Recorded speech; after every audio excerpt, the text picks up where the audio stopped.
Good morning, everyone. Yesterday, Justin Trudeau unveiled the projections for COVID-19 and what they're working with, the numbers they're working with, what they expect, and the reason we're all under this lockdown, and the length of time that they expect this to continue. And basically, they said, not until we get a vaccine. And I've been saying from the beginning that's suspect because we don't have a vaccine for things like AIDS. We don't have a vaccine for things like flu, right? It has to change every year. It mutates, it changes. We don't have a vaccine for colds. We don't have a vaccine for a lot of things. And the expectation that we'll slap one together and inject it in everybody's arm good and quick to get back to normal, that's folly. I don't think that should be our plan. And it looks to be our plan. And while there's a lot of pushback, I'm not going to read this, but I'll just highlight it there for you. Yeah, F no, not happening, no. Okay, I read it. Here's another one. So according to our government, we won't return to normal until a vaccine is produced.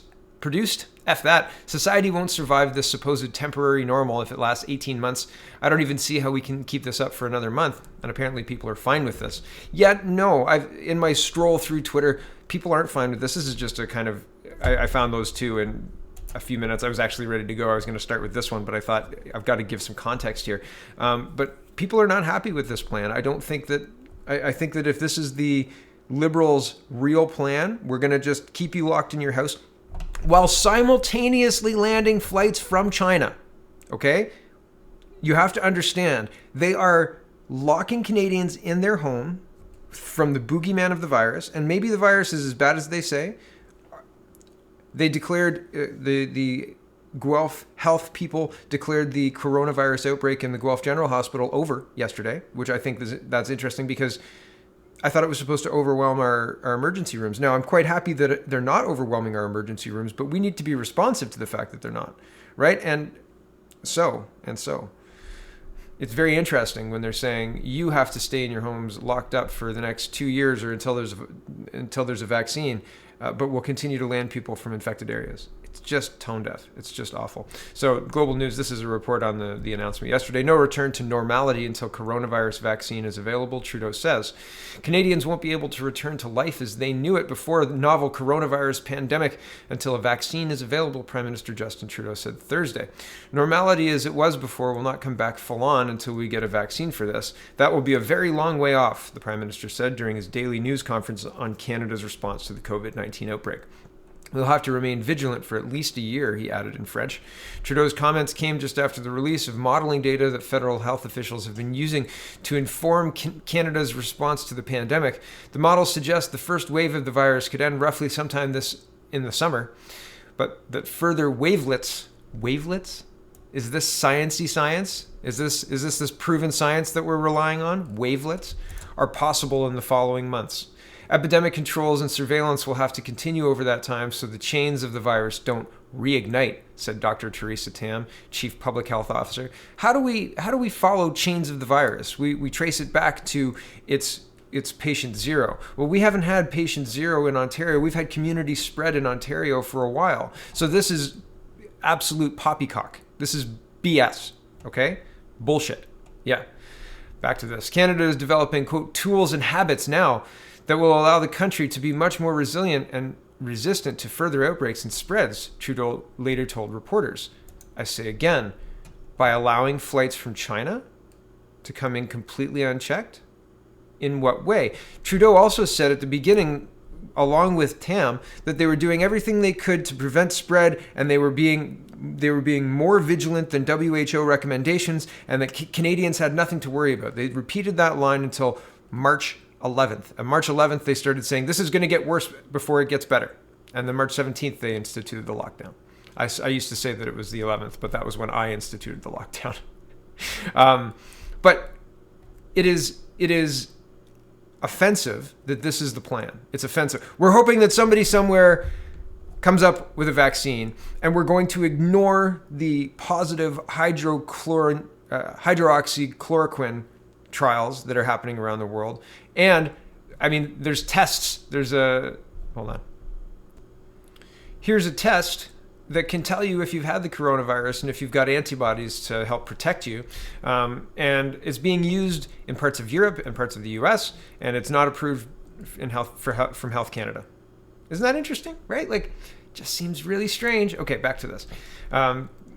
Canadians are developing tools and habits now that will allow the country to be much more resilient and resistant to further outbreaks and spreads, Trudeau told reporters.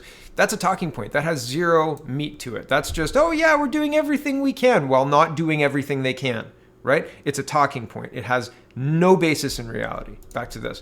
Even then, quote, there will be things we just aren't able to do for a year to 18 months, he added in French.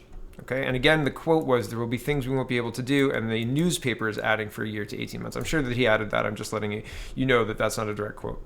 I scroll down. Health officials still aren't sure where Canada is on the epidemic curve and won't know when the virus has peaked until after that has happened, Tam said. I scroll down again. If Canada keeps strong epidemic control measures in place, between 11,000 and 22,000 people could die over the course of the pandemic. The best case scenario for the country, federal projections released Thursday suggest. Isn't it interesting? Let's have a look at the worldwide numbers. The worldwide numbers say 96,000 deaths at this point in time. We haven't even crossed 100,000 deaths worldwide yet. Canada has 500 deaths. Okay, 500 deaths. And if you look at Hubei province, they had 3,200 deaths, if you believe their numbers, right? If you believe the Hubei numbers. Quebec's got 216, Ontario's got 200. So 500, I think, is the total number in Canada at this point in time. But where are they pulling the 11,000 to 22,000 infected or could die based on those numbers? Like, how are you extrapolating that? How are you getting those numbers? Total death. Like, you're saying that almost 20% of the world's death count could happen in Canada. How? What possible math could lead you to that? Right? Like, that seems insane, doesn't it? Like, that seems just really, really, really wildly high. Just based on if you believe this, right? And if you don't believe this, well then we're just off and everybody's going to die, right? But if this has any basis in reality at all, these numbers don't, right? Back to this. And that's the best case scenario, they're saying. That's if we do everything right. If we stay in the house for up to 18 to 24 months. Back to this. The number of possible deaths due to COVID-19 would surge into the hundreds of thousands if 25% or more of the population is infected, according to the models. Hundreds of thousands? What? Hundreds of thousands? I think you're lying. I think you're lying. I think that they're lying. They're just lying. They have, like, what possible? Please release the models, because this is absolutely just this is fear porn. This is like fear porn edging for, I don't know, 3-4 weeks, right? Like, this is just unbelievable. This is crazy. Back to this. This month alone, the federal models predict a total of 22,580 to 31,850 coronavirus cases by April 16th, which may result in approximately 500 to 700 deaths by that date. We've got 509 deaths in Canada confirmed now, right? So 20,000 cases, 500 dead, 5,000 recovered. It just seems crazy. It seems even crazier to understand that Taiwan has been able to keep schools and businesses open, right? The pandemic hasn't interrupted my daily life here, who grew up in Camrose, this woman did, in an email interview. I still go out every day to buy tea, take my son to kindergarten, and pick up my daughter from elementary school, where there's a massive gathering of parents and grandparents at the school gates. When I walk past the local fast food restaurants, there are still lineups of 20 people along peak hours. The street market downstairs is still packed with people in the mornings. No wet markets here, by the way. Schools and businesses are still open in Taiwan. This comes despite the fact that Taiwan is expected to be the country's second hardest hit by the virus, mainly because so many Taiwanese citizens live, work, and holiday in mainland China, 130 kilometers across the South China Sea from the island nation of 23 million. In Canada, we have 4,043, this is written in late March, cases and 39 deaths, with a large number of cases coming from community transmission, where it's not known who infected the sick individual. In Taiwan, there's been just 252 cases and 2 deaths, but no community spread of the disease. Each case has been tracked back to an incoming traveler. How did Taiwan get this so right and Canada so wrong? From the start, the Taiwanese political and medical authorities didn't trust China, and the disease was unlikely to spread from human to human. They instituted a public health campaign with comprehensive travel bans, quarantines, and sanitary measures, such as widespread use of face masks.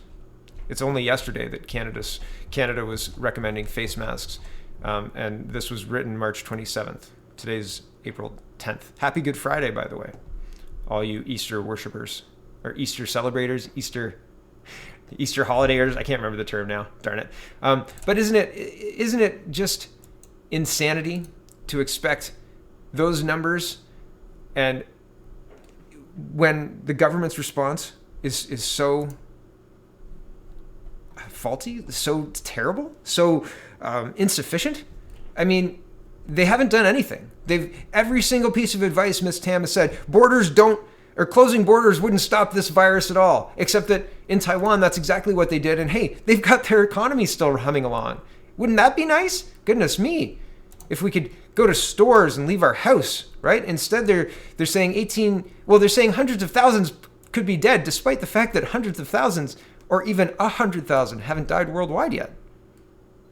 It just seems, what model are you using? It seems like they're lying, doesn't it? Ontario lets jail guards wear masks after work refusals across province. I mean, I think it's tone deaf to not let people wear masks, even if they're in essential services, right? Like, wear a mask. I think this is really interesting. This is moving on. Canada confirms travel exemption and emergency assistance for eligible international students. This is published April 8th. Short on time, here are the highlights. Canada's previously announced travel exemptions for international students officially came into force on 26th March. The Canadian government has confirmed that international students who have had to transition to online study as a result of the COVID-19 crisis may still count their courses towards a post-study work permit application. Canada has also determined that international students whose employment has been interrupted by the crisis may be eligible for emergency funding assistance. So maybe that's who's flying in on all of these flights? Foreign students coming in to hang out at dorms? Except that universities are closed. This is March 13th. University of Toronto, York University, Ryerson moved classes online in response to COVID-19. So why are we welcoming students back? We've decided, this is the quote from the university, we've decided to cancel all in-person undergraduates and research streams, master's and doctoral courses across U of T's 3 campuses, and we will provide that teaching by other means, Gertler said. The statement went on to say that the decision is effective starting Monday and will continue to the end of classes April 3rd. The whole semester was done. Finished, right? They're kicking students out of the dorms. Here's CTV News on March 18th. Students at several colleges and universities asked to vacate dorms. So again, when the government says we're doing everything possible to prevent the spread of this virus, stay in your homes and don't travel, and then they say international students, come on in, right? Land at all these international airports. We don't need a travel ban. It seems like they're not doing everything they can possibly do to help stop this virus, despite asking Canadians to deal with 18 to 24 months of potential very disruptive economic pain and hardship. It doesn't make sense. It's tone deaf. It's unbelievably tone deaf. It's crazy. It's crazy. Here's another crazy thing. CBC News. And I just think that this is so funny because the amount of misinformation and disinformation. Nobody needs masks. Borders don't help. Stay in your house. Stay in your houses. Stay in your houses. Wear a mask if you go out in public. We mean, right? The disinformation coming out of this government has been appalling, has been, incompetent and rising to the level of possibly criminal. Like, this is unbelievable to manage a crisis this poorly. We're a G7 nation, for goodness sakes. However, the CBC News is reporting far-right groups may try to take advantage of the pandemic, watchdogs warn. Far-right groups across North America are seeking to take advantage of the COVID-19 pandemic by weaponizing the virus and spreading disinformation, according to researchers who monitor the groups closely. Yes, they're weaponizing the virus by sitting in front of their computers and typing things. As a result of physical distancing measures related to the coronavirus outbreak, many organizations have moved to video conferencing apps like Zoom. The FBI has issued a warning about Zoom bombing, where online video meetings are hijacked by virtual intruders who post racist or pornographic content, yell hateful slurs, or utter threats. The YWCA was hosting a 250-person town hall after have reported having video meetings interrupted. A meeting of the Canadian Anti-Semitism Education Foundation was interrupted by a person who shouted "Sieg Heil," and rude and misogynistic comments were posted in the meeting's chat. Now, I have to tell you, this is the internet.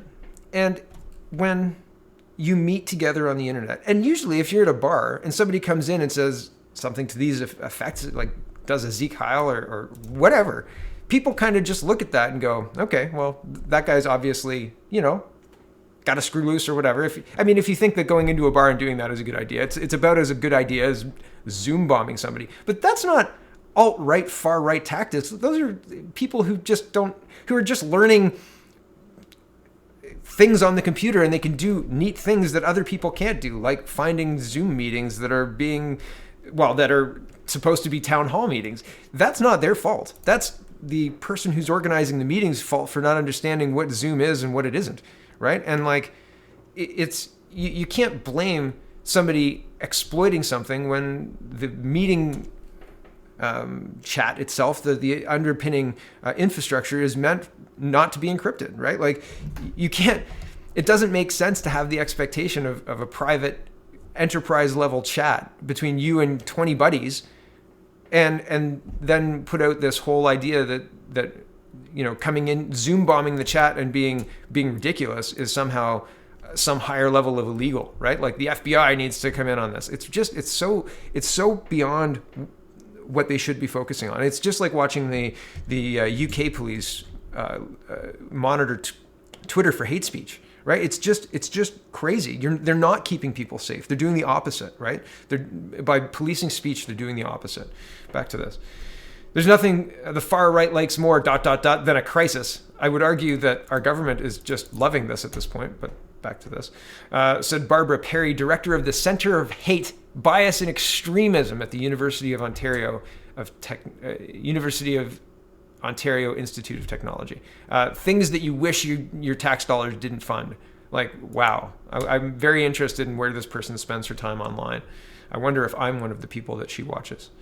Perry said she is currently seeing online activity that falls under three main categories: conspiracy theories, anti-immigrant and xenophobic attitudes, and so-called accelerationist rhetoric. Accelerationism is conceived by the far right, is the idea of hastening the collapse of society, which would lead to a race war from which a white ethno-state would emerge. I have never, this is some really, really crazy round the corner stuff, really nuts.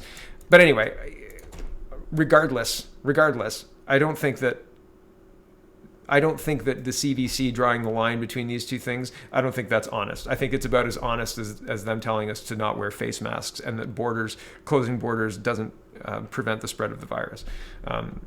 So it's just crazy. Back to this. The conspiracy theories in this case often focus on the origin of the new coronavirus, insisting that it was created in a lab. It wasn't, and let loose by powers that be in order to profit somehow or control people. Yeah, control people, keep them in their house 24/7 while people keep landing from mainland China in major cities across the nation. Just saying, right? But further, how does this newspaper article, and this is under news, this is cbc.ca/news technology, how do they know that it wasn't released from a lab? Here is Sky News reporter, and this is released from April 6th, saying that China should be sued for the virus. And I'll just give you a taste of what he's saying. One such researcher at a nearby laboratory, just 300 metres from the market, reported that he'd been splashed with bat blood and urine while researching coronaviruses, although not necessarily this COVID-19, we don't know. And he was quarantined for 14 days. But this scholar who wrote about all this has since told the Wall Street Journal he's withdrawn his paper because he had no direct proofs. But you can imagine what pressure China might have put him under to shut up. And there's more. That bat researcher who got splashed is virologist Qian Zhanghua, who works at the Wuhan Centre for Disease Control near the market and has collected bats for virus research. Now, promotional video on him suggests that it sometimes involved poor protection. But look, he's not wearing his PPE. So anyway, I mean, there's other articles out there, but this is hardly a far-right conspiracy. Is this guy a far-right conspiracy theorist? And what is Sky News putting him on the air? Right? His whole idea here is that evidence mounts that COVID-19 came from a Wuhan lab. Sky News Australia. I mean, like, I don't know why the press is being, I mean, I do know why the press is being so bold in their lies, but they are being bold in their lies. And it's easily disproven, right? It's very, very, well, it's concerning to watch, and people believe this trash. All right, I just realized that I hit 23 minutes, and I'll move on to the last story. Here's police arrest man in Brampton, arson investigation. This is 7:51 a.m.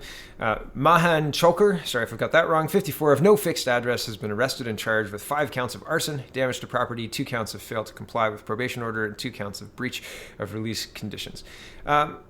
Could this possibly have to do with people who have been diverted from prisons recently? Is this concerning? It is very concerning. The things that are happening in this country are very, very concerning. And it doesn't seem like they're interested, the powers that be are interested in getting things back on track and open. It seems like they're interested in everybody getting used to the idea of sitting in your house, despite the fact that there is a way to at least, well, have commerce and other needed economic businesses, etc., open. I mean, like, things need to get back to normal.